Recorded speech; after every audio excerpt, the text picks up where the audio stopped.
I never imagined that my actual health would be jeopardized because of neighborhood politics, but that's exactly what happened last summer.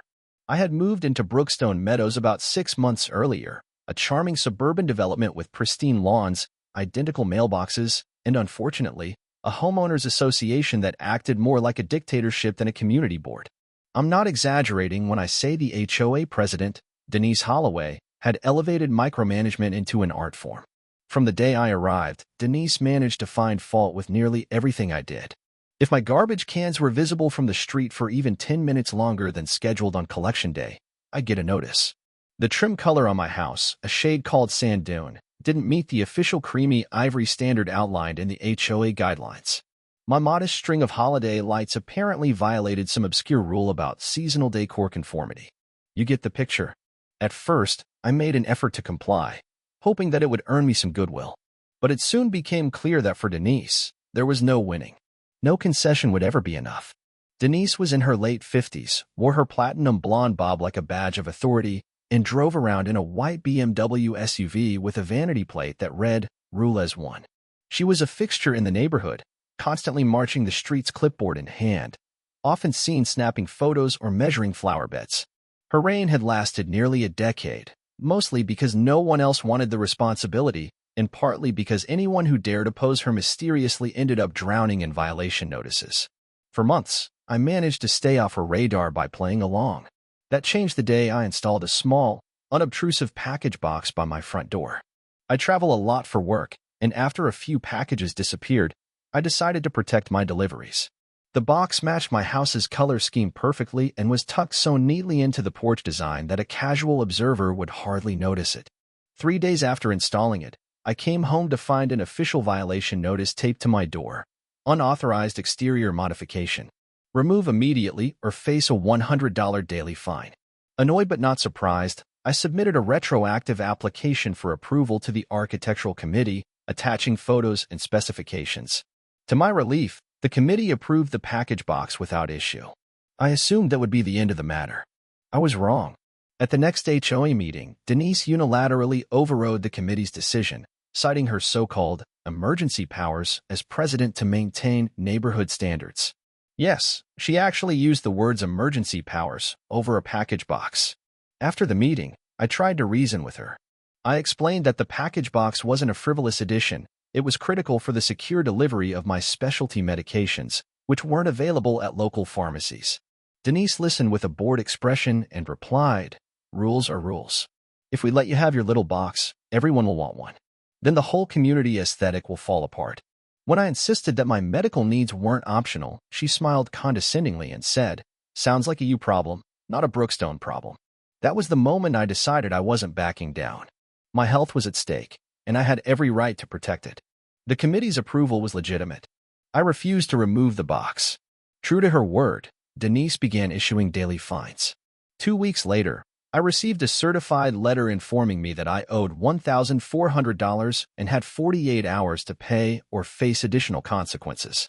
I contacted an attorney specializing in HOA disputes. After reviewing my documents, he assured me that Denise had no legal authority to override the committee's decision. Her so-called emergency powers weren't recognized in the bylaws. He drafted a stern letter to the board, warning them of the potential legal ramifications. I naively thought that would end the battle. I was disastrously mistaken. The day after my lawyer sent the letter, I had to leave town for a 3-day business trip. I made sure everything around my property was perfect: lawn trimmed, trash secured, no visible infractions. My medication delivery was scheduled during my absence, but with the box in place, I wasn't concerned. When I returned home late Friday night, something felt off the moment I pulled into the driveway. I walked up to the porch and my package box was gone. Not damaged. Not tampered with. Simply gone. In its place was a laminated violation notice stating that the HOA had exercised its right to rectify the violation. I was stunned. Exhausted from travel, I decided to deal with it the next morning. But when I went to the HOA office the next day, it was closed for the weekend. I checked my delivery status and confirmed the package had been delivered 2 days earlier. Panic rose in my chest. I scoured the property. Nothing. I knocked on Denise's door, trying to remain calm. She answered wearing a tennis outfit, visor perched perfectly atop her head. I politely asked about my package. Oh, that, she said with a smirk. It was sitting out there for days, creating an eyesore. Probably attracting thieves. I disposed of it. My blood froze. You disposed of my medication? Do you have any idea what you've done? Those are controlled substances I need to function. They aren't easily replaced. Her face hardened. You should have thought about that before violating community standards. Besides, for all I know, you were having unmarked drugs delivered. I protested that the package was clearly labeled from a licensed specialty pharmacy.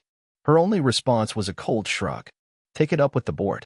Now if you'll excuse me, I have a match to get to. As she attempted to shut the door, I placed my hand gently on the frame to stop it. Denise, please. This isn't about HOA rules anymore. It's about my health. Where is my medication? Her eyes widened theatrically. Are you threatening me? She shrieked, loud enough for the whole street to hear. Remove your hand from my door or I'll call the police. I stepped back immediately. I'm not threatening you. I just need to know what you did with my medication. I already told you, she hissed. It's gone. Maybe next time, you'll think twice before challenging authority. With that, she slammed the door. I was in disbelief. Not only was my medication gone, but I wouldn't be eligible for a refill for another 2 weeks. I immediately called my specialty pharmacy. A woman named Laura answered. When I explained the situation, she gasped. Wait, someone deliberately threw away your controlled medication? That's not just unethical, it's a criminal offense. What do I do? I asked, nearly in tears. First, file a police report, Laura instructed. We'll provide confirmation documents and request an emergency override from your insurance. I spent the afternoon at the police station. Initially, the officer seemed skeptical until I showed him the violation notices, the legal letter, and the delivery confirmations. His expression shifted to serious. He promised a full investigation. The next morning, I was drinking coffee by my window when I noticed flashing lights outside. I opened the door just in time to see Denise being handcuffed and led to a patrol car, her face red with fury and disbelief. Neighbors gathered, some openly smirking. Later, I learned that Laura from the pharmacy had supplied the police with documentation verifying the controlled nature of the medication. That moved the case from a petty theft to a serious felony. When questioned, Denise admitted to taking the package but claimed she assumed it contained contraband and had thrown it away for the safety of the community. Unfortunately for her, the law doesn't allow personal assumptions to justify theft and destruction of prescription drugs. The dumpster had already been emptied, so there was no recovery. Denise was charged with theft, tampering with mail, and interference with distribution of controlled substances. Additional charges surfaced when investigators found several packages from other residents stashed in her garage. Facing mounting charges, Denise took a plea deal. She paid a $5,000 fine, was placed on 2 years probation, and had to reimburse the cost of my medication and those of several other neighbors she had victimized.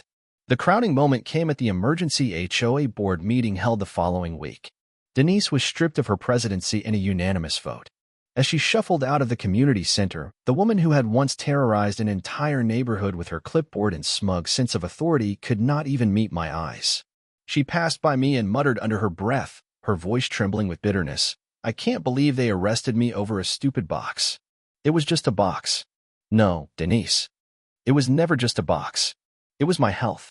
And it was justice finally catching up.